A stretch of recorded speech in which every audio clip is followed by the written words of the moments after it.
Bonjour et bienvenue sur cette chaîne dédiée à l'analyse des enjeux économiques et diplomatiques en Algérie. Aujourd'hui, nous examinons un incident récent impliquant Air Algérie, la compagnie aérienne nationale.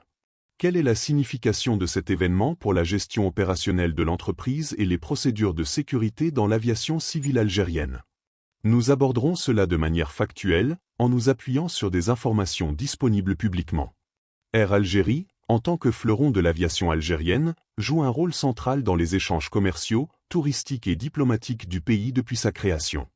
Fondée en 1964, peu après l'indépendance de l'Algérie, la compagnie a été nationalisée et restructurée pour devenir un instrument de souveraineté économique. Au fil des décennies, elle a développé un réseau étendu reliant l'Algérie à plus de 40 destinations internationales, principalement en Europe, en Afrique et au Moyen-Orient. Ce développement s'inscrit dans la politique étrangère algérienne, qui met l'accent sur l'intégration régionale et les partenariats bilatéraux. Historiquement, Air Algérie a été impliquée dans des événements diplomatiques marquants. Par exemple, dans les années 1970 et 1980, la compagnie a facilité les échanges avec les pays non alignés, soutenant les efforts de l'Algérie pour promouvoir la coopération sud-sud. Selon des rapports de l'Organisation de l'aviation civile internationale OACI, l'Algérie a adhéré aux normes internationales de sécurité aérienne dès 1965, intégrant progressivement les protocoles de l'Union africaine de l'aviation civile.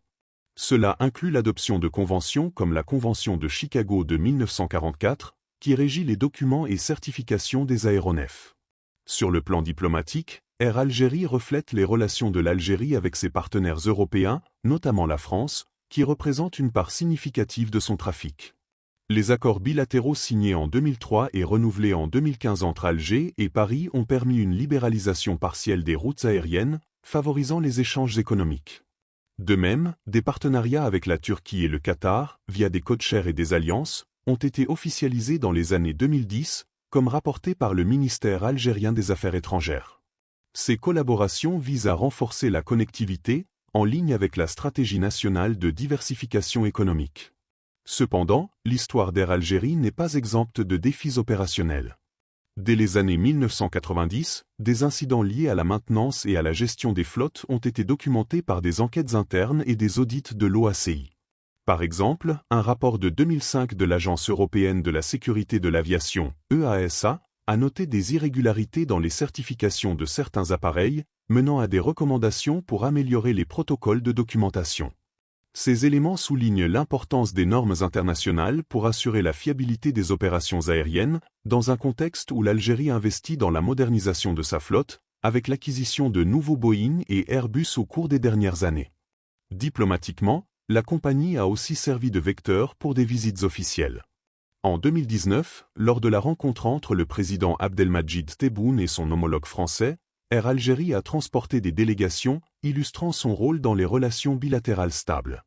Des sources comme le journal officiel de la République algérienne démocratique et populaire, JORADP, confirment que les accords aériens sont régulièrement révisés pour aligner les pratiques sur les standards globaux.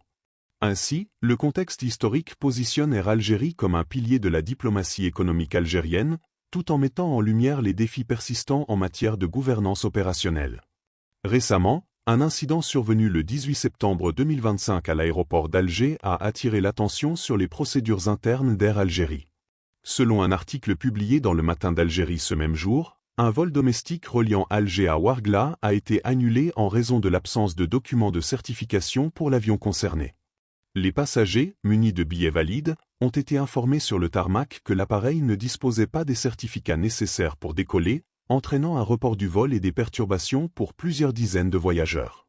Cet événement s'inscrit dans une série de défis opérationnels rapportés au cours des derniers mois. Par exemple, en août 2025, le président-directeur général de l'aéroport international d'Alger, Mokhtar Mediouni, a tenu une conférence de presse pour aborder des incidents récurrents, tels que des pannes d'équipement et des retards administratifs, comme indiqué par Observe Algérie le 16 septembre 2025.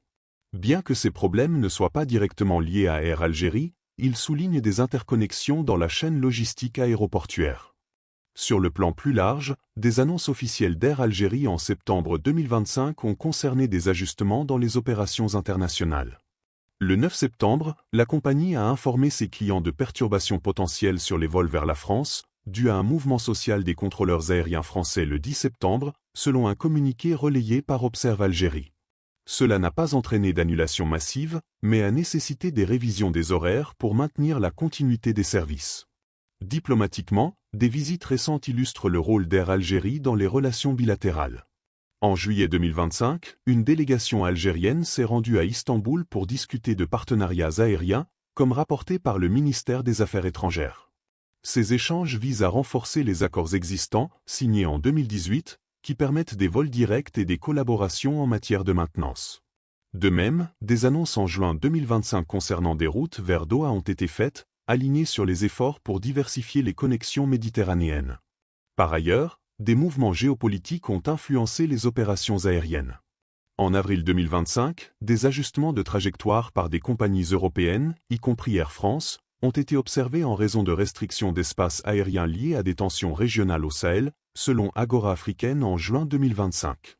Air Algérie, en tant qu'opérateur principal, a maintenu ses engagements domestiques et internationaux sans interruption majeure, en conformité avec les directives de l'OACI. Enfin, des enquêtes en cours sur la gestion interne, initiées en 2024 et prolongées en 2025, portent sur des aspects administratifs, comme l'attribution de contrats, d'après des rapports judiciaires publiés en septembre 2024 par Algérie 360. Ces faits récents mettent en évidence les efforts continus pour aligner les pratiques d'Air Algérie sur les exigences réglementaires, tout en gérant les contraintes opérationnelles quotidiennes. L'incident de l'avion sans papier invite à une réflexion sur les mécanismes de contrôle au sein d'Air Algérie. D'un point de vue opérationnel, la certification des aéronefs est un pilier des normes internationales, telles que définies par l'OACI, qui exige des vérifications régulières pour garantir la sécurité. Cet événement souligne les complexités inhérentes à la gestion d'une flotte diversifiée, où des retards administratifs peuvent survenir malgré les protocoles en place. Il est utile de considérer que de telles situations, bien que rares, font partie des défis rencontrés par les compagnies aériennes dans des contextes de forte demande, comme les routes domestiques en Algérie. Sur le plan économique, Air Algérie contribue significativement au transport national, facilitant les déplacements pour des millions de passagers annuellement. Les perturbations liées à des incidents documentaires peuvent affecter la confiance des usagers et les flux commerciaux, mais elles offrent aussi l'opportunité d'améliorer les processus internes. Par exemple, les investissements récents en formation du personnel, annoncés en 2025, visent à renforcer la conformité aux standards globaux, en s'appuyant sur des partenariats avec des organismes comme l'ESA. Diplomatiquement, cet épisode s'inscrit dans un cadre plus large où l'aviation sert de lien entre l'Algérie et ses partenaires. Les accords bilatéraux, tels que ceux avec la France et la Turquie, reposent sur une mutualisation des responsabilités en matière de sécurité. Une lecture équilibrée suggère que des incidents isolés ne remettent pas en cause l'ensemble des relations, mais encouragent une vigilance accrue pour maintenir la fluidité des échanges. De plus, dans le contexte régional où des ajustements d'espaces aériens sont observés, la gestion d'Air Algérie illustre les efforts pour naviguer entre contraintes locales et engagements internationaux. En termes de gouvernance, les enquêtes en cours sur les pratiques administratives, comme rapportées par des sources judiciaires, indiquent une volonté de transparence. Cela permet d'identifier des pistes d'amélioration sans porter de jugement hâtif, en tenant compte des ressources allouées à une compagnie opérant dans un environnement dynamique. Globalement, ces éléments mettent en lumière les enjeux d'une gestion équilibrée, où la sécurité et l'efficacité opérationnelle sont prioritaires pour soutenir le développement économique et diplomatique de l'Algérie. En conclusion, l'incident de l'avion sans papier chez Air Algérie révèle des aspects de la gestion quotidienne d'une compagnie nationale clé. À travers ce prisme, nous observons les intersections entre opérations techniques, exigences réglementaires et contexte diplomatique. Seul l'avenir dira comment ces ajustements influenceront la résilience du secteur aérien algérien et ses contributions aux échanges régionaux. Merci d'avoir suivi cette analyse. À bientôt pour d'autres sujets informatifs.